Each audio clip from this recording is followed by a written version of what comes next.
चतुर्भुज पीतपाश बनमाल धारी कमल लोचन बोली मुचुकुंद पचारिबारु श्रीकृष्ण निजर परिचय देइछन्ति। से भक्त वत्सल पूर्वे राजा मुचुकुंद तांको देखिबाकू बहु प्रार्थना करिथिले। प्रार्थना पूर्ण करने स्वयं सम्मुख दंडायमान मुचुकुंद स्तुति करिसंति। कृष्ण बुझाइछन्ति ए जन्म तांकर सद्गति नाही, से समाहित चित्तरे भजन करंतु।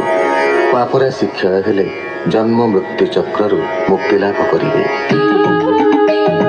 सुखवाच निद्रारे तिनि जुग गला हेमंत बोली विचारिला। उत्तर दिगे नृपवर गला अनेक पथ दूर। सर्व संशय संग छाड़ी तप साधने चित बुड़ी समाधि करी कृष्ण पादे मरणी बेसी अप्रमादे। गंध मार्दन मथे गला बद्रिका आश्रमे मिलिला। नर नारायण आश्रमे शुचि पवित्र पुण्य धामे। एबे हो सुण नृपवर माया मनुष्य चक्रधर। कपटे मराई जवन मिलिले मथुरा भुवन। जवन बड़ तिनि कोटि मथुरापुर थिले घोटी। ताहाकु मारी भगवान युद्धे पाइले जेते धन। गोरु महिष बनमाली धरि द्वारकापुरे चली। भाजिबा देखि कृष्ण रामे पछे धामई जरा तमे। रथ कुंजर घेनी संगे पथे हसंती नवरंगे। आज जिणिबी करी रण न जाने ईश्वर प्रमाण। रामकृष्ण जेबेनी भाई मने अनेक श्रम पाई। एक आरिक धरी करे उठिले पर्वत शिखरे। बड़ सहिते जरा थिला रामकृष्ण को न देखिला। लुचि पड़ाई बेनी भाई मिलिले निज पुरी जाई। जलधि परीक्षा जाहार देव मानवे अगोचर। मिथ्याकु सत्य प्राय मणि मने आनंद नृपमणि। बोलो ई बड़ पुआ नाई पर्वते मले बेनी भाई। भस्म होइले अग्नि जोगे चल बाहुड़ी जीवा बेगे। बड़ आकर्षे महाबली निज भुवने जाई मिली। संग्रामे जिणी जय बाद्य बजाई होइले आनंद। एबे हो सुण नरनाथ अनर्थ पति रईबत। रेवती नामे कन्या थिला बलदेवंकु विभा देला। ब्रह्मा वचने देला आणी नवम स्कंधे अछु शुणी। भीष्मक नामे महाराजा रुक्मिणी ताहार तनुजा। हंसे कमला अवतार मुंडी नगर नृपवर।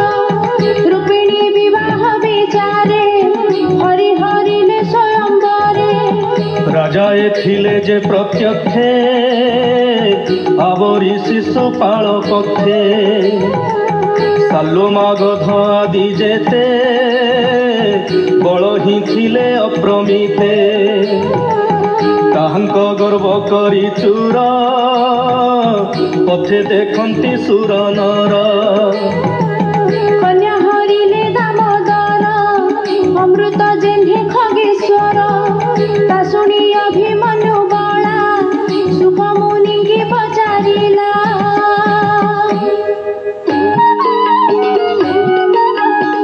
परीक्षित उवाच भूमुनि भीष्मक नंदिनी रुक्मिणी रुचिर बदनी। केमंते प्रभु नर हरि राक्षस मते विभा करी। शुणिच कि मोर चित असुर बल अप्रमित। केमंते शिशुपाल आदि पथे ता କାହାଙ୍କ ବଳ ଛେଦି ଏକାକୀ ରଥେ ଚକ୍ର ପାଣି କେମନ୍ତେ ହରିଲେ ରୁକ୍ମିଣୀ କୃଷ୍ଣ ଚରିତ ସେହି ମତ ଭୂମୁନି କହ ଭାଗବତ सुखोवाच भीष्मक नामी महिनाथ विदर्भ नगरी सम्भूत ताहार पत्नी गर्भजात एक दुहित पंचसुत रुक्मी अग्रज रुक्मरथ एवेनी बळे अप्रणीत पूर्ण होइला रुक्म बाहु तार प्रताप केबा कहु चतुर्थ पुत्र रुक्म केश पंचम रुक्म माळी शेष एहांग शिशि कन्या जात प्रत्यक्षे कमला सम्भूत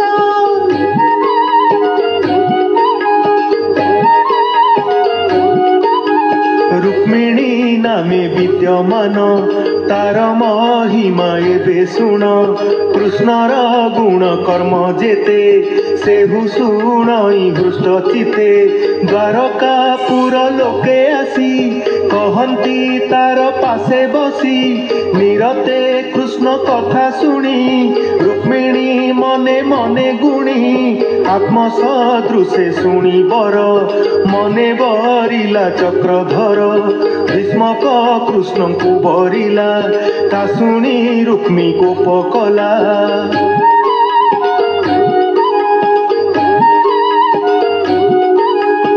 अनेक निंदा वाक्य करी शिशुपाळकु गला बरी शिशुपाळकु देवा शुणी चकिते भळई रुक्मिणी विकल चित्ते विचारिला वृद्ध ब्राह्मण हकारिला विश्वास वाक्य तांकु कही चरणी बिनी कर देई बोलई शुण विप्रमणि द्वारका जाओ एहि क्षणी जेबे आसिबे चक्रधर तेबे से जीवन मोहर